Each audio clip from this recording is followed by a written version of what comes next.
Hello guys! For today's video ay magluluto ako ng adobong liempo ng baboy. Yan. Konting amount lang ng baboy kasi babaunin lang ito ng aking anak sa kanyang trabaho. Ayan, maglalagay na tayo ng konting mantika. Yan, para sa ating igigisa na bawang, sibuyas, at kamatis. Yan. Ganyan ako magluto ng adobo. Laging may kamatis. Mabuti na lang at bumaba na ang presyo ng kamatis ngayon. Skupuday. Nakakaloka ang mga presyo ng bilihin ngayon.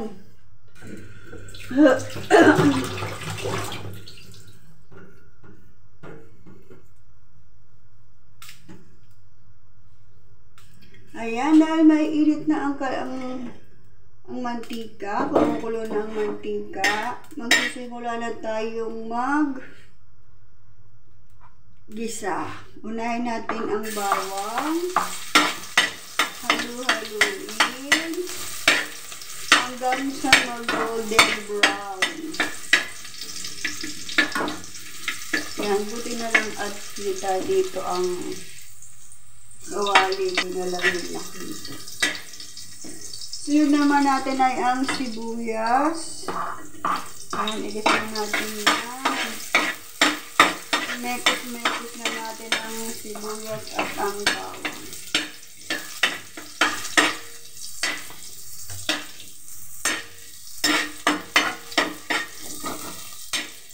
Ganyan ang paghahalo at pagigisa ng bawang at sibuyas. Pagkatapos pagluto na ang sibuyas, isusunod na natin ang kamatis. Papatayin ko na pala ang kanin.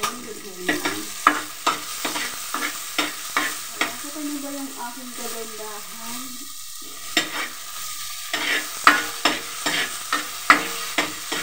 Ayan, umekos-mekos na yan. Umekos-mekos.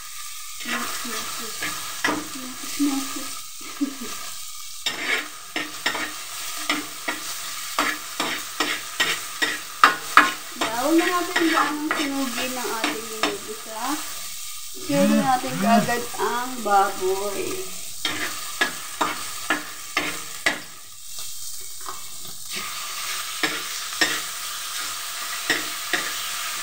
Ayan, igisa na natin ang baboy. At hayaan lang natin siyang magmantika.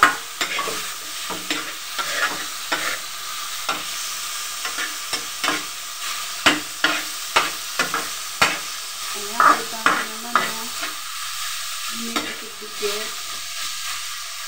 Ganyan po ako magluto ng adobo. Kahit adobo manok, lagi ko yan nilalagyan ng kamatis. Kasi saucy siya. Diba? Masarap may kamatis yung ating adobo.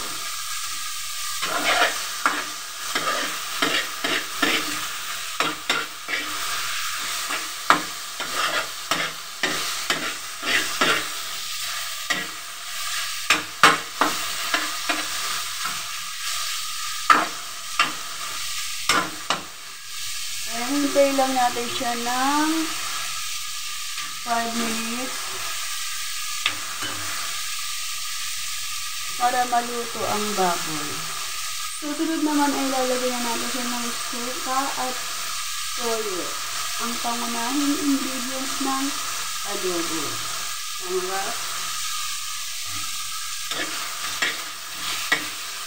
Siguro kailangan ko magdagan ng mantika kasi dumidikit. Yan, konti lang naman.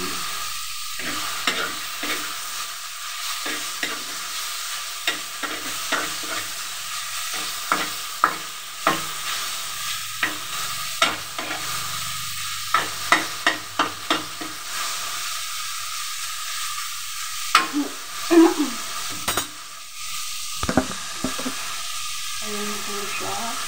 Tapos, lalagyan ko na siya ng konting suka para manunuot na sa laman ang suka. Ito na yung papalambot. Lalagyan na rin natin siya ng advance na pamintang durog. Ayan, amin ko na yung asim ng aking kilikili, ay este ng niluluto kong adobo. And then let it boil, and then the boil. Ayan, let it boil again. Ayan. Tapos, ang susunod natin gagawin ay lalagyan na natin siya ng toyo. Ay, hindi pala, konting tubig para sa paglalaga maigi ng bawang. Ay, ng baboy. Bakit yung bawang yung ilalaga? Yan. Tapos, sotin lang natin yung asim sa lamang loob. Sa loob ng baboy. And then, lagyan na natin siya ng konting tubig.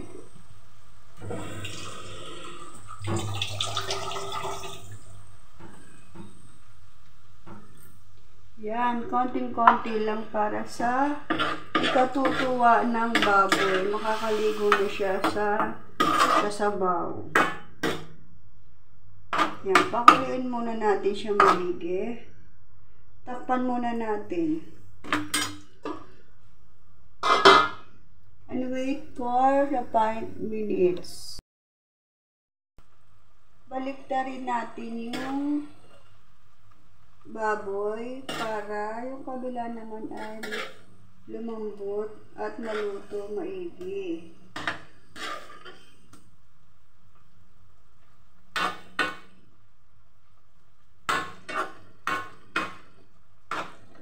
Diba? Kita niyo ba? Kulong-kulo na siya. Ngayon na natin lagyan ng toyo. Huwag excited. Baka tuyuin ang ulo ko.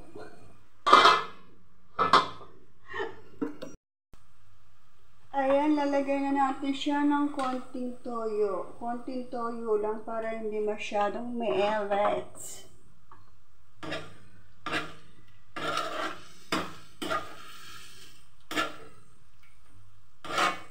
Nakikita niyo ba?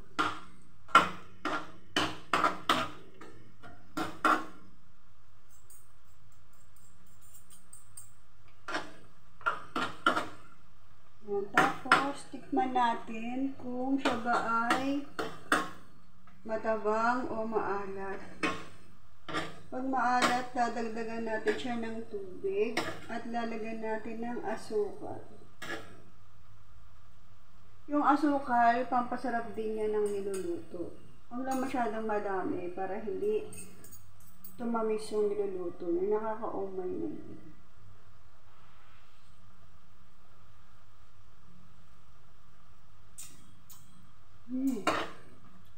Ayan, tama na siya. Tapos, ipakuloy natin ng pakuluin. And then, lagyan na natin siya ng konting asukal.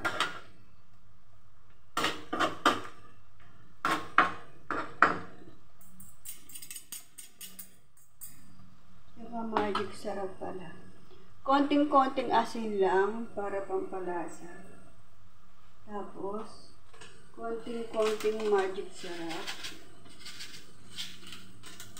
And then, asukal. Matatapos na yung ano ko. Matatapos na ba yung oras? Yan. Tapos, imekos-mekos natin.